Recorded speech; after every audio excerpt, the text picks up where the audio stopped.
nga bannayuganda bali mu kulindirira ensimbi ez'abasuubizibwa gavumenti okusobola okubayambako mu muggalo guno. Olunaku olwaleero gavumenti evuddeyo n'erambika enteekateeka zeegenda okuyitamu ng'egabira bannayuganda ensimbi zino. Abakungu okuva mu gavumenti okubadde Betty Among, minisita omubeezi ow'ekikula ky'abantu, Matia Kasaija, minisita w'ebyensimbi, Jim Muhwezi, minisita w'ebyokwerinda, wamu ne minisita wa ICT, Chris Balyomunsi, beebeetabye mu lukuŋŋaana lwa bannamawulire olukubiddwa ku Uganda Media Center olunaku olwaleero.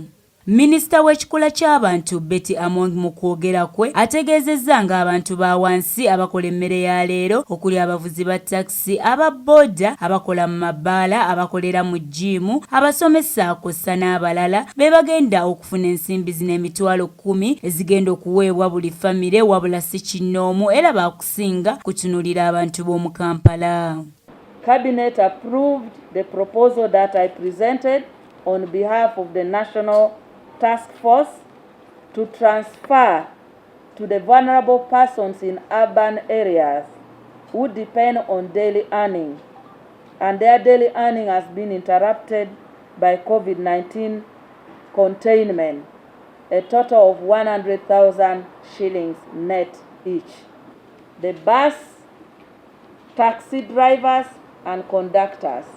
So if you are a bus driver or a taxi driver or conductor, you are the first category. Ensimbi zino za kuyita ku mobile money era abanaaba beewandiisizza ng'amannya gaabwe ge baawandiisiza ku layini zaabwe gakwatagana n'agali ku ndagamuntu zaabwe be bagenda okuzifuna era okwewandiisa kutandika olunaku lw'enkya ng'ennaku z'omwezi 3 paka ng'ennaku z'omwezi 4 omwezi ogujja ogw'omusanvu olw'enno ng'ennaku z'omwezi 6 zitandika okugabibwa wabula ne we bijja obubi omuggalo ne gwongezebwayo ennaku endala. Minisita agambye nti teri kikumi kye bagenda kwongera abantu. This money shall be transferred to the mobile money number which is registered in your name, and your name corresponds to your the name in your national ID.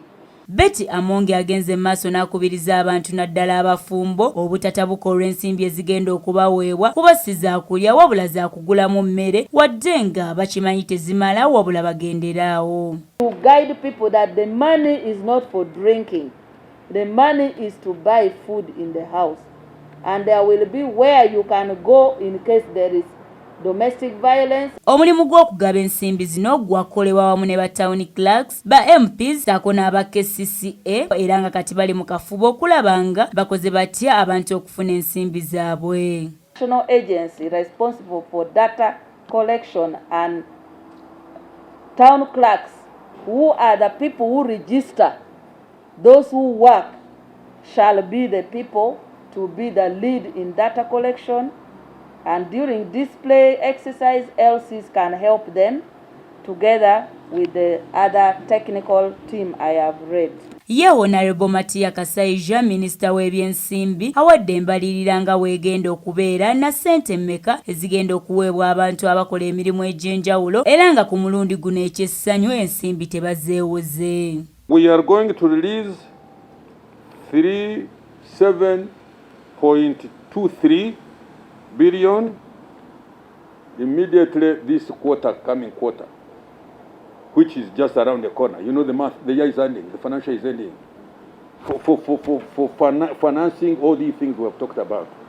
Mu ngeri y'emu ne minisita w'ebyokwerinda General Jim Muhwezi asabye abavuzi b'ebidduka okuwandiisa ennamba z'emmotoka zaabwe okusobola okulaba nga balondoola nga buli kidduka kyonna osanga kinaayambako ku butemu n'obubbi obuyitiridde. Cabinet approved what the President has been talking about, digitalization of all motor vehicles, to make sure that they have in them a digital device, an intelligent digital device for monitoring every vehicle.